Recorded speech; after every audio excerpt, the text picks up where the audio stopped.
le journal. Bonsoir à tous, les titres de votre journal. Lancement de l'emprunt obligataire par appel public à l'épargne. Le sujet a été abordé ce matin à Libreville par le président de la Banque de développement de l'Afrique centrale au cours d'une conférence de presse. Autre rencontre avec les médias, celle du porte-parole de la présidence de la République. L'agenda du chef de l'État et l'actualité juridico-politique de l'heure étaient au cœur des échanges. Et puis sur le continent, les résultats des élections locales du 13 décembre dernier au Niger connus aujourd'hui, et c'est le PNDS, le parti au pouvoir, qui s'impose selon l'organe habilité à rendre public ses résultats.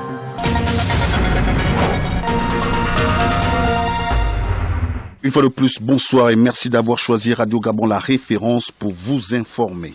Conférence de presse du porte-parole de la présidence de la République ce matin. Jessie Elaye Koga a fait le bilan des dernières activités du chef de l'État Ali Bongo Ondimba, mais aussi édifié l'opinion nationale et internationale sur le projet de révision de la Constitution gabonaise. Raymond Savou. Le Conseil des ministres, en sa séance du vendredi 18 décembre 2020, a adopté le projet de loi portant révision de la Constitution de la République gabonaise. Ce projet de loi vise, entre autres, à combler le vide juridique lié à certains événements majeurs que le pays a connus ces dernières années. Face aux hommes de la presse nationale et internationale, Jessie Elaye Koga, le porte-parole de la présidence de la République, a édifié l'opinion nationale et internationale. La vacance du pouvoir n'a jamais été à l'ordre du jour et n'est pas à l'ordre du jour. Gouverner, c'est prévoir, c'est anticiper. On a eu deux situations, l'état de santé du président de la République ou encore le mandat des députés en 2016 qui a été amené en 2017 puis en 2018 et qui a amené la Cour constitutionnelle à prendre la décision de dissoudre l'Assemblée nationale. Ce qu'il faut savoir, c'est que la volonté était de renforcer l'aspect démocratique en intégrant l'Assemblée nationale. Il n'est pas question de souhaiter évincer quelqu'un ou d'avoir un président bis qui puisse bénéficier des mêmes prérogatives que le président de la République. Donc, ce collège a deux missions, la stabilité institutionnelle et la stabilité, on va dire, sécuritaire et la protection des populations et du pays. Ce collège n'a qu'une mission. Cette mission principale, c'est l'organisation, s'il y a vacances, je dis bien s'il y a vacances, l'organisation d'une élection présidentielle. La question du choix du ministre de la Défense nationale dans ce collège devant assurer l'intérim en cas de vacance du pouvoir n'était pas en marge des échanges. Jessie Elaye Koga précise. Ce qu'il faut savoir, c'est qu'en cas de vacance du pouvoir, l'État doit continuer de tourner. Le gouvernement doit continuer de travailler. Et le chef du gouvernement, c'est le Premier ministre. Donc le Premier ministre doit continuer de mener l'action gouvernementale. Et ne peut pas mener l'action gouvernementale en étant dans ce collège de décideurs, tout simplement. Le porte-parole de la présidence de la République n'a pas manqué de souligner qu'il s'agit d'une fausse rumeur selon laquelle le coordonnateur général des affaires présidentielles serait nommé ministre de la Défense nationale dans un avenir proche. Le porte-parole de la présidence de la République a évoqué également les motifs de la nomination des sénateurs par le président de la République. Jessie Elaye Koga est au micro de Raymond Savou. Les sénateurs, c'est un renforcement des attributions du président de la République. Pourquoi ça a été fait? Parce que dans le cadre législatif, le président de la République peut avoir besoin, notamment au Sénat, de sénateurs qui maîtrisent certains aspects, certaines spécialités, et que l'on ne retrouve pas forcément dans le collège de personnes qui iront aux élections sénatoriales. Et dans tous les cas, il y aura quand même une balance parce que le président de la République ne nommera pas tous les sénateurs, mais une partie. Actuellement, le gouvernement est en train de travailler sur la loi fondamentale qui viendra amener tous les détails sur cette nouvelle disposition. Vous aurez à la fin du journal l'intégralité de la conférence de presse du porte-parole de la présidence de la République. Le projet de modification de la Constitution continue de susciter des réactions après celle de la classe politique. Nous vous proposons le point de vue du citoyen lambda rencontré à Libreville par notre reporter Gaël Mbimba Okoko. On pense que c'est une situation qui est particulière au Gabon parce qu'on ne se souvient pas qu'ailleurs dans le monde, il y a eu ce cas de figure où en cas de vacances de poste ou de pouvoir, c'est désormais 3 personnes qui sont chargées d'assurer les affaires courantes. Même dans le cas d'espèce, il n'est pas clarifié que sur les 3 personnes, quel président d'institution a le dernier mot, qui a la signature, donc il y a un gros flou autour de ça. Mais le point de vue est simple, nous ne sommes pas d'accord, on ne peut pas à chaque fois toucher la constitution de tout un pays, les Gabonais ne sont pas d'accord, ils le savent. Pourquoi le ministre de la Défense, par exemple, il y a un Premier ministre qui est au-dessus de lui, donc ça veut dire que dans ce cas de figure, le Premier ministre ne représente absolument plus rien du tout en tant que chef du gouvernement. C'est autant de questions qu'on peut se poser qui ne sont pas claires dans l'esprit des populations. Et ce qu'on n'arrive pas à comprendre, c'est pourquoi autant de modifications de la même Constitution. On a l'impression que la loi fondamentale ne représente plus rien du tout. C'est comme si c'était un règlement intérieur d'une association que n'importe qui peut venir retoucher quand ça l'arrange. On est parti avec la base d'élire un sénateur. Nommé pourquoi? Tout ceci est toujours taillé à leur mesure, à leur avantage. Voilà. Qui va-t-il nommer? Pourquoi devrait-il nommer les sénateurs alors qu'on sait que nous sommes dans un régime dit démocratique? Donc la démocratie voudrait que le peuple choisisse quand même ceux qui sont chargés de défendre ses intérêts au Parlement, que le président a la possibilité de nommer aussi quelques députés au niveau de l'Assemblée nationale pour le parallélisme de forme. Parce que pourquoi chez les sénateurs et pas chez les maires ou chez les députés? Le président de la République, c'est un citoyen comme tout le monde. Il a géré, on lui confie un mandat et quand ça s'est passé mal, on doit toujours continuer à te demander les comptes. Pourquoi on le fait pour les uns et pas pour les autres? Et toujours concernant le projet de modification de la Constitution, un communiqué de l'Assemblée nationale informe que le Premier ministre chef du gouvernement, Rose Christian Osuka Ponda, sera auditionné demain à 10h par la Commission des lois, des affaires administratives et des droits de l'homme de cette chambre basse du Parlement.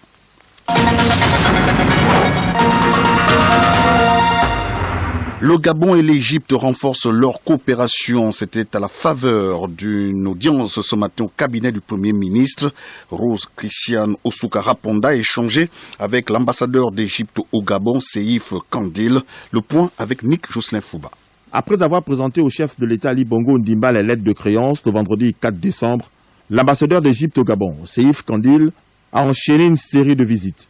Ce mardi 22 décembre 2020, le diplomate a été reçu en audience par le Premier ministre chef du gouvernement. Le renforcement de la coopération était à l'ordre du jour. Excellent meeting with Her Excellency the Prime Minister, where we discussed bilateral relations between our two countries, following the consecutive summits that our two presidents have had over the last. Nous avons eu un très bon rendez-vous ce matin avec son Excellence le Premier ministre, où nous avons pu discuter de toutes les relations bilatérales entre le Gabon et l'Égypte. Nous avons aussi pu parler des derniers sommets qu'il y a eu ces dernières années au Gabon et en Égypte. Avec un PIB à parité de pouvoir d'achat de 1200 milliards de dollars, soit 13 000 dollars par habitant, l'Égypte était en 2017 la première puissance économique du continent africain. L'Égypte compte accompagner le Gabon dans plusieurs domaines d'activité. Mainly in the fields of infrastructure, as I mentioned. Alors, il y a un grand potentiel dans ce que l'Égypte voudrait apporter au Gabon. Comme je l'ai dit tout à l'heure, dans le domaine des infrastructures, dans le domaine de l'électricité, dans le domaine du commerce et spécialement aussi dans le domaine de la formation des jeunes. Nous voudrions apporter aussi l'expérience que nous avons pour pouvoir aider la formation au niveau du Gabon. Et dans les infrastructures, nous voudrions aussi apporter ce que nous connaissons pour faire approfondir les relations que nous avons entre le Gabon et l'Égypte. Selon certains spécialistes de la finance, l'Égypte deviendra d'ici 2030 la 7e économie du monde. Elle va devancer ainsi plusieurs grandes puissances. Cet optimisme se base sur un redémarrage de la croissance égyptienne due aux réformes mises en œuvre depuis l'arrivée au pouvoir d'Abdel Fattah al-Sisi. Conférence de presse cet après-midi à Libreville du président de la Banque de développement de l'Afrique centrale. Le lancement de l'emprunt obligataire par appel public à l'épargne a constitué l'essentiel des échanges. Nous reviendrons sur cette actualité avec Ahmad Ryan Zengi dans le journal des secteurs. Les usagers et les riverains du carrefour Glace dans le 4e arrondissement de Libreville, bientôt soulagés de leur calvaire, l'État vient de lancer les travaux de réhabilitation des voiries de cette intersection. Plus de précision avec Edgar Kaba. Pose de pancartes jaunes, estampillées travaux, barrages érigés pour quadriller le carrefour Glace. Un axe routier qui vit à présent au rythme d'un aménagement de ce point stratégique du centre-ville de la capitale politique gabonaise. Une société commise à la tâche est à pied d'œuvre. Nous sommes à la deuxième semaine. Les travaux consistent à la réparation de la chaussée, faire l'assainissement de la zone, Comme vous avez dû le remarquer, il y avait des eaux qui stagnaient sur la chaussée et ça a détérioré la structure de chaussée. Donc refaire l'assainissement et refaire la structure de chaussée. La difficulté était les eaux qui ne ruisselaient pas normalement, dû aux ouvrages d'assainissement qui étaient déjà défectueux. Donc déjà rétablir le réseau d'assainissement afin que les eaux puissent bien être drainées. Et on a commencé à décaisser et faire des puges à des endroits où il faudra et puis reconstituer toute la structure de chaussée. Les usagers de la route apprécient les travaux effectués par l'État gabonais sur ce trajet et sont impatients de voir les finitions de ce chantier. On est ravis que la route soit bitumée, qu'elle soit arrangée. Il y a depuis que nous sommes ici, on a d'autres restaurants juste là à côté. C'était vraiment dégradé. Les voitures avaient du mal à circuler et tout le reste. Mais il faudrait au moins que ça ne dure pas, parce qu'on connaît les travaux du pays. Ça me pénalise parce qu'ici, il n'y a pas de clients. Ils ont barré la route, il n'y a pas de clients ici. Là. Ça fait il y a presque une semaine qu'on travaille comme ça, on ouvre, il n'y a pas de clients, parce que la route est fermée. Ce qu'ils font, c'est pas mal, mais qu'ils accélèrent les travaux. Je ne peux qu'apprécier ce qui est bien et bien. Aujourd'hui, ça serait bien parce que ça va être circulable après. En tout cas, c'est une bonne chose. D'ici peu, la dégradation du carrefour Glace ne sera plus qu'un triste souvenir pour laisser place à une route carrossable pour le bonheur des populations de Libreville.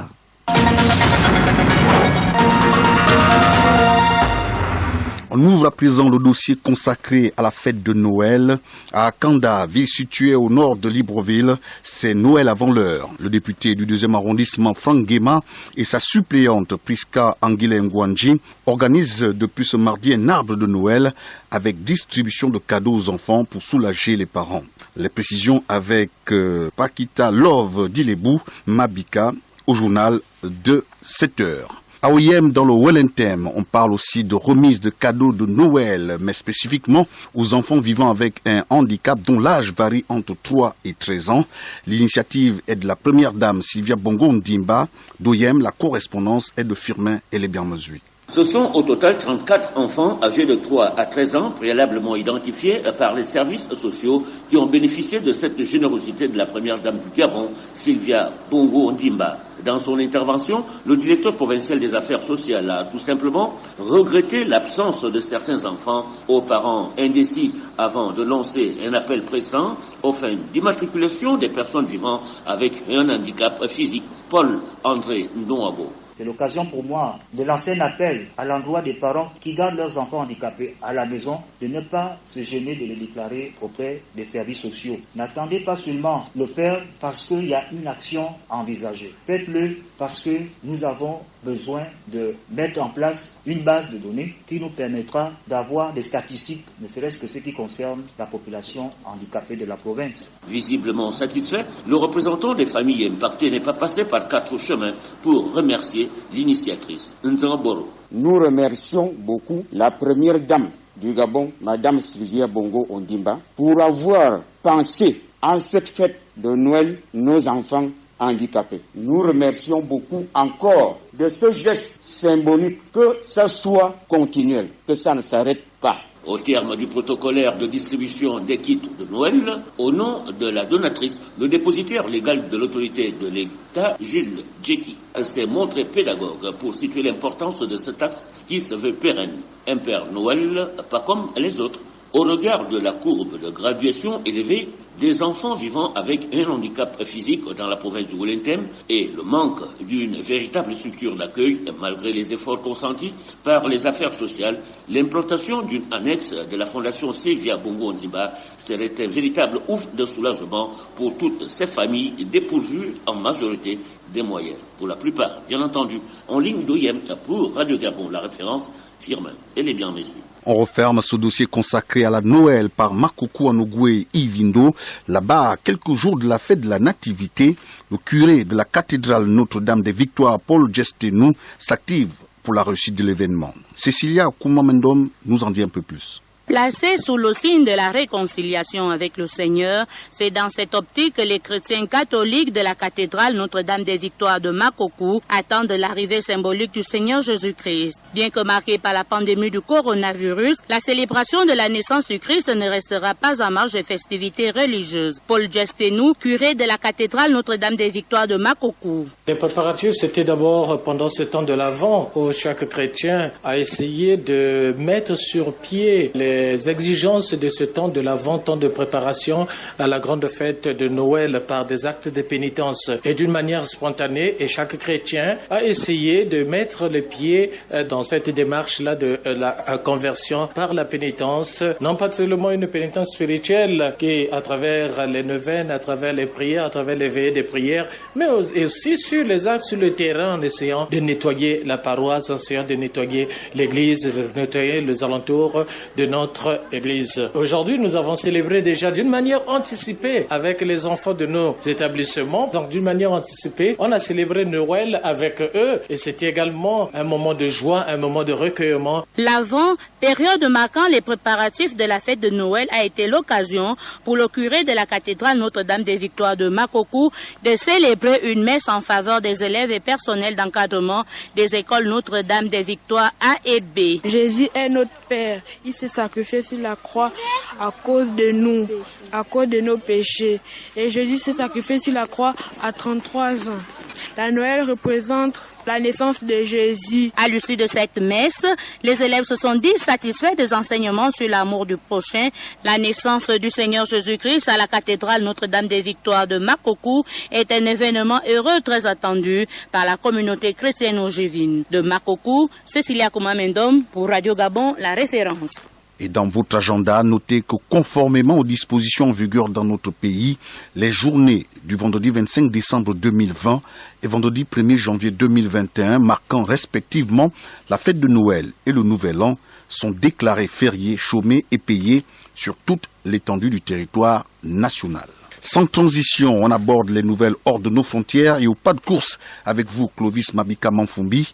Au Niger, les résultats des élections locales du 13 décembre dernier sont connus depuis ce matin et c'est le PNDS qui s'est imposé selon l'instance chargée de rendre publics les résultats. Tout à fait. La commission électorale a communiqué ce mardi à Niamey au Niger les résultats complets des élections locales du 13 décembre dernier. Au niveau national, le parti au pouvoir, PNDS, obtient le plus grand nombre de sièges des conseillers municipaux, suivi du parti de l'ancien président Mamadou Tandja. Rappelons que les Nigériens voteront de nouveau dimanche pour la présidentielle et les législatives. L'armée malienne accusée de crimes de guerre par la Commission des Nations Unies sur le Mali. Cette commission dit avoir des motifs raisonnables de le croire dans un rapport couvrant la période 2012 et 2018 et transmis au Conseil de sécurité. Par ailleurs, la commission affirme que l'armée malienne n'est pas la seule à être visée. En effet, les groupes armés qu'elle combat sont, eux, accusés de crimes contre l'humanité. Nous restons au Mali pour dire que les autorités de transition ont instauré l'état d'urgence pendant le week-end pour faire face à la menace du Covid-19 et à la persistance des attaques terroristes, tout en assurant ne pas vouloir restreindre les libertés publiques, notamment des journalistes. Une rencontre sur le sujet a même été organisée pour calmer les inquiétudes de la presse. C'est dans ce contexte qu'on apprend l'arrestation d'un chroniqueur radio connu comme activistes, mais également des cadres du PMU malien et d'une agence d'État. Et puis en France, la justice administrative suspend l'usage des drones pour surveiller les manifestations. La seconde vague du coronavirus affole la population du vieux continent. Les États-Unis, le Japon, la Corée du Sud affrontent déjà une troisième vague. Et pour les fêtes de fin d'année, l'Italie se reconfine. Nick Jocelyn Fouba. Alors que l'Inde est toujours au cœur de sa première vague, l'Europe a déjà bien entamé une seconde vague de contamination. Tandis que les États-Unis, le Japon et la Corée du Sud affrontent déjà une troisième vague. La recherche sur un éventuel vaccin s'accélère et certains pays comme le Royaume-Uni ou la Russie ont déjà débuté les phases de vaccination sur le grand public. L'Europe prévoit de débuter sa campagne de vaccination le 27 décembre 2020. La Suède a recommandé pour la première fois le port du masque dans le transport. Un second vaccin est autorisé aux USA. L'Italie se reconfine pour les fêtes pour une période bien précise du 21 décembre au 6 janvier 2021. Une mutation du virus au Royaume-Uni affole l'Europe. Le pays de Galles, Londres et le sud-est de l'Angleterre se sont reconfinés depuis la nuit du 21 décembre. Toujours en Europe, les Pays-Bas, la Belgique, l'Autriche, l'Italie, la Roumanie, la France, le Luxembourg et l'Allemagne ont suspendu les vols en provenance du Royaume-Uni. En dehors de l'Europe, l'Israël, l'Arabie Saoudite, l'Iran et le Koweït, ainsi que le Canada, mais aussi l'Argentine, la Colombie et le Chili, ont pris des mesures similaires et coupé les liaisons avec la Grande-Bretagne. Progressivement, le pays est coupé du monde. Boris Johnson, le Premier ministre britannique, a présidé une importante réunion cette semaine. Objectif, vaincre le coronavirus.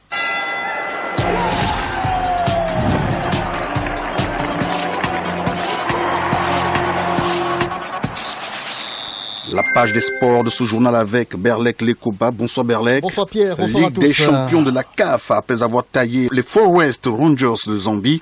Bwangidi Sport passe au révélateur du tout-puissant Mazembe de RDC demain. Oui, deuxième tour, allée de la plus prestigieuse des compétitions continentales des clubs et adversaire de prestige pour l'AS Bwangidi Sport. Le tout-puissant Mazembe de la République démocratique du Congo, quintuple champion d'Afrique de l'épreuve, 14 journées de championnat dans les jambes, actuel leader de la Linafoot, le championnat congolais. Sur le papier, Bwangidi Sport, 4 ans d'existence seulement et sans championnat depuis 9 mois ne pèse pas bien lourd. Alors, question à Brice Sondo, l'entraîneur, Bwangidi va-t-il jouer le jeu demain ou va-t-il simplement essayer de limiter les dégâts? Limiter les dégâts, c'est trop facile à dire. Nous jouons quand même une équipe qui a 14 journées de championnat. Nous jouons une équipe qui est leader de son championnat. Nous jouons une équipe qui a 9 victoires, je pense, 5 matchs nuls et 0 défaite. Nous jouons une équipe qui regorge en son sein des joueurs comme Trésor Poutou, Mbou, Kalaba, Kwame, Issama Peko. Donc je pense que nous rencontrons demain une équipe constituée de joueurs d'expérience. Alors nous, parler de limiter les dégâts, c'est trop dire. Ce que nous allons faire demain, ce qui a toujours été notre leitmotiv, tout donner, ne pas avoir des regrets, mais surtout de savoir que nous avons tout à gagner en jouant Mazembe demain. Et alors quand on a tout à gagner, je pense que quitte à nous de pas se mettre la pression. La pression, je pense qu'aujourd'hui, elle n'est pas du côté de Bwangidi. La pression, elle est plus côté Mazembe. Donc, venir limiter les dégâts demain, je ne pense pas que ce soit le message que nous passons aux garçons. Demain, c'est simplement de, comme toujours, tout donner, en espérant de continuer à préserver nos chances de qualification pour le match retour à Lumumbashi. L'entraîneur de l'AS Bwangidi Sport, Brice Sondo, au micro d'Hervé David Magena. C'était en conférence de presse d'avant-match ce matin. Bwangidi Sport, tout-puissant Mazembe, coup d'envoi demain 15h30 au stade Monédan de Libreville. Match à suivre en direct sur Radio Gabon. Et pour ce match important, Berlek, vous avez rassemblé quelques informations utiles et bonnes à savoir. Oui, 3 petites choses à savoir. La première, Bwangidi Sport n'a perdu aucun match officiel depuis son accession en première division en 2019. 5 victoires et 1 nul l'année dernière avant la suspension puis l'arrêt définitif du championnat. C'est le premier club gabonais à être sacré champion dès sa première saison dans l'élite. C'est aussi le premier club gabonais à jouer la Champions League après une seule saison en première division. Et détail important, l'effectif du club n'est constitué que de joueurs gabonais pour la campagne africaine. La deuxième chose à savoir pour ce match, le tout-puissant Mazembe dans la formule actuelle de la Ligue des Champions a déjà été sorti à ce stade de la compétition. C'était en 2017 par qui? Par le Caps United du Zimbabwe, 1 but partout à Lubumbashi et 0-0 à Harare. Le club congolais avait ensuite été reversé en Coupe de la Confédération, remporté par les Corbeaux.